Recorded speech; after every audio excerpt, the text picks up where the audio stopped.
आज श्रावण महिन्यातील दुसरा सोमवार आणि सकाळपासून इतकी धावपळ सुरू आहे ना, मुलांची तयारी, त्यांचे टिफिन, स्कूलची तयारी आणि लाडूच्या पप्पांना पण आज ऑफिसला जायचं होतं आणि आज उपवास होता आणि पूजा सुद्धा करायची होती आणि हे सगळं करता सकाळी खूपच घाई झाली.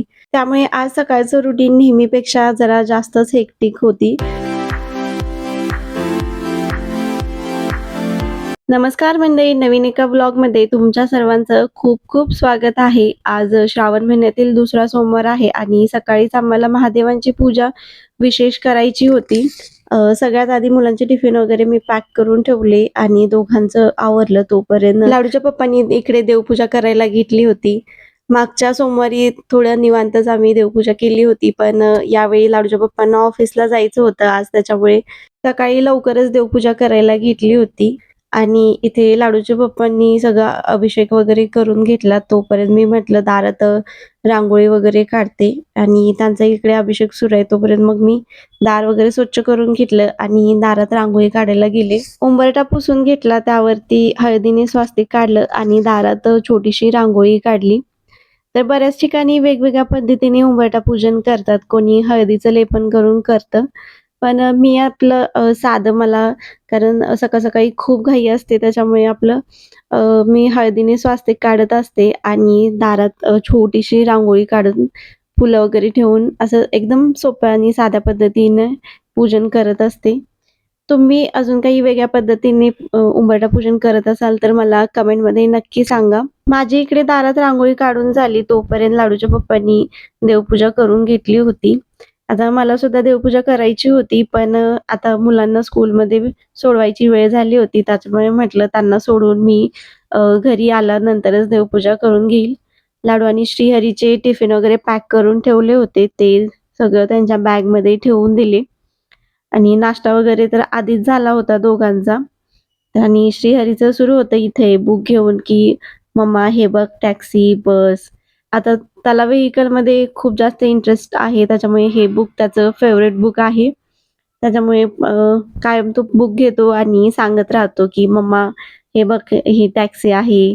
त्याला जेवढे व्हेइकलचे नाव माहीत आहे ते तो वाचून दाखवत असतो.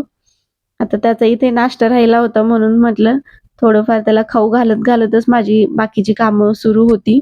दोघांना पण स्कूलची आवड आहे, त्याच्यामुळे स्कूलला जाताना दोघे पण एकदम फ्रेश असतात, हसतच जातात नेहमी. तर इथे दोघं आवरून उभे होते. त्यांचं स्केच पेन कलरिंग वगैरे करायचं सुरू होतं आणि आज सकाळी थोडासा घाईच झाली आणि स्कूलसाठी पण आम्हाला थोडासा आज उशीरच झाला होता. मग हे दोघं बघा कसे पळत पार्किंगकडे चाललेत आणि पाठीमागे मी त्यांच्या बॅग घेऊन निघाले होते. पण शेवटी दोघांना स्कूलमध्ये व्यवस्थित सोडवलं. लाडूचे पप्पा पण तिथून ऑफिसला गेले आणि मी एकटीच मग घरी आली. घरात पाऊल टाकलं आणि जाणवलं सगळीकडे शांतता होती. कारण लाडू आणि श्रीहरी घरी असेल तर अजिबात त्यांचं 2 मिनिटं सुद्धा तोंड बंद नसतं. कारण सारखं मम्मा, मम्मा करत असतात.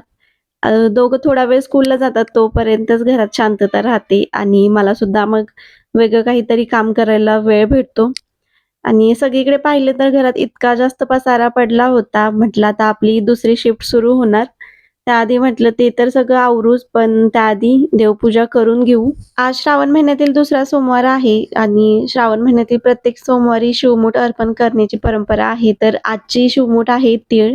तीळ हे भगवान शिवांना प्रिय मानले जातात आणि तिळाची शिवमूठ अर्पण करताना मनापासून प्रार्थना पण केली जाते. आपल्या परंपरेमध्ये प्रत्येक गोष्टीमागे काही ना काही श्रद्धा आणि भाव आहे. म्हणूनच अशा छोट्या-छोट्या परंपरा जपायला मला खूप आवडतात.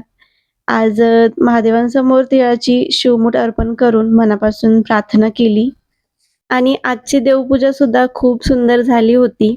पाहूनच अगदी मन भरून येत होतं. खूप छान वाटत होतं. एकदम प्रसन्न वातावरण झालं होतं घरी. देवपूजा करून घेतली आणि म्हटलं आता आपली दुसरी शिफ्ट सुरू झाली. घरात इतका जास्त पसारा पडला होता, तो आधी सगळा व्यवस्थित आवरायला घेतला. कारण सकाळपासून इतकी घाई होते, की दोघांचं आवरायचं, दोघांना बॅग्स वगैरे रात्रीच भरलेल्या असतात, पण सकाळी टिफिन बनवायचा, दोघांना अंघोळ घालायची, त्यांचं स्कूलसाठी रेडी करायचं त्या दोघांना आणि यामध्ये मुलांचं कसं असतं, मुलं म्हणजे एका ठिकाणी बसत नाहीत आणि बसले तर असं शांत बसत नाहीत. सगळं हे काढ ते काढ आणि सकाळपासून इतकं सामान काढलं होतं दोघांनी पण ते सगळं आवरून ठेवलं. त्यानंतर देवपूजा केलेलं हे पाणी होतं ते झाडांना इथे टाकलं आणि पावसामुळे तुम्ही पाहू शकता सगळी झाडं एकदम हिरवी हिरवी दिसत आहे आणि खरंच खूप छान वाटतं गॅलरीत असे प्लांट्स असतील तर. आज माझाही उपवास आहे आणि खरं सांगायचं तर मला एवढा वेळ उपाशी राहणं अजिबात जमत नाही. सकाळपासून मी काहीच खाल्लं नव्हतं आणि मला कसं तरी व्हायला लागलं होतं. म्हटलं आधी आपण थोडीशी खिचडी खाऊन घेऊ. कारण जास्त उपवास करायला मला जमत नाही. पण यावर्षी मी पहिल्यांदाच हे श्रावण महिन्यातील सोमवार केले आहेत. जास्त वेळ मी उपाशी राहिले तर मला लगेच चक्कर आल्यासारखे होते. म्हणून आधी देवासमोर खिचडीचा नैवेद्य ठेवला आणि मी सुद्धा लगेच खिचडी खाऊन घेतली. कारण उपवास म्हणजे स्वतःला त्रास द्यायचा नाही. देवावर श्रद्धा ठेवून आपल्या शरीराची काळजी घेणं तितकंच महत्त्वाचं आहे. खिचडी खाऊन घेतली आणि त्यानंतर मग मशीनला कपडे लावले आणि किचन तर पूर्ण असंच पडलं होतं सकाळपासून भांडी वगैरे सगळे तसेच पडले होते. मग ते सगळं आवरायला घेतलं. सकाळी दोन्ही मुलांचं आवरायचं, त्यांना स्कूलला पाठवायचं यामध्ये खूप जास्त धावपळ होते. त्याच्यामुळे मला सकाळी जास्त व्हिडिओ शूट करायला सुद्धा टाईम भेटत नाही. जेवढं टाईम भेटतो तेवढंच मी शूट करत असते. आणि दोघांना सोडून आल्यानंतर बाकीचं हे सगळं घरातली छोटी-मोठी कामं आवरेपर्यंत 1 तास कसा निघून जातो ते सुद्धा समजत नाही. किचन क्लीन करून झाल्यावर पर्सनली खूप समाधान मिळतं आणि असं वाटतं की सगळी कामं आता व्यवस्थित झाली.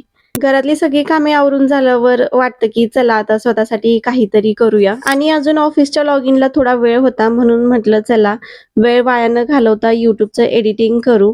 मी सध्या व्हिडिओ खूप मेहनतीने बनवते आणि आज श्रावण महिन्यातील दुसऱ्या सोमवारचा व्लॉग मला असं वाटलं आजच मी तो अपलोड केला पाहिजे म्हणून लगेच तो एडिटिंग करायला घेतला. व्हिडिओवरती तुमचे लाईक्स आणि कमेंट आली की मला खूप जास्त मोटिवेशन भेटतं अजून नवीन व्हिडिओ बनवण्यासाठी. तर असेच लाईक आणि कमेंट करत राहा आणि चॅनलला सबस्क्राईब केलं नसेल तर लगेच सबस्क्राईब करा.